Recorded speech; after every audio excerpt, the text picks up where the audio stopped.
او کوم کس چې قرباني کوي الله تعالی دغه د ساروي د هر وخت په بدله کې یو ونه کی ور کوي او هغه ساروي چې هغه باندې وختان نه وي هغه باندې وړي وي الله تعالی د هر وړي په بدله کې یک انسان ته یو ونه کی ور کوي. حضرت زید بن ارقم رضی الله تعالی عنه دا روایت نقل شوی ده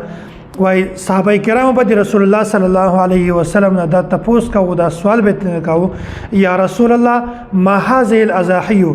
دا قربانی کوم شی ده د قربانی حیثیت څه ده؟ رسول الله صلی الله علیه وسلم ورته فرمایل سنت ابيکم ابراهیم علیه السلام دا د تاسو پلار حضرت ابراهیم علیه السلام سنت او طریقه ده. صحابه کرام بیا تاسو نه وکړو یا رسول الله فما لنا فيها وای اې دې الله پیغمبره مونږ ته به د دې په بدله کې څه شی ملاویږي څه به ملاویږي مونږ ته؟ رسول الله صلی الله علیه وسلم ورته فرمایل بكل شعره حسنه تاسو ته به د سروي د هر وخت په بدله کې ونه کې ملاویږي. صحابه کرام بیا تاسو نه وکړو یا رسول الله فصوفو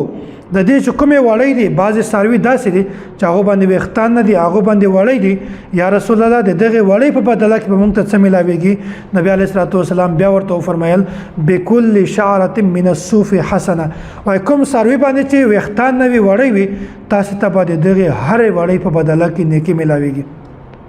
نو څومره غټ فضیلت الله رسول بیان کړی دا نو دا حالت خوند کوي چې کله مونږ تاسو قرباني کوو او قربانی نه مخته مونږ تاسو په ذهن کې دغه قربانی فضیلت موجود وي. لکه څنګه فضیلت چې سړی قربانی کوي دا سوچ کوي چې دغه قربانی دغه سروي د هر وخت په بدله کې الله تعالی ماته یو نیکی را کوي.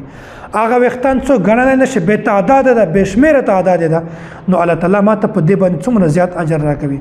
نو ګوري کچیرته مونږ تاسو قربانی دا باندې مونږ تاسو ته هیڅ سم نشي ملاو نو بیا به هم قرباني کوو ځکه چې د الله تعالی حکم ده.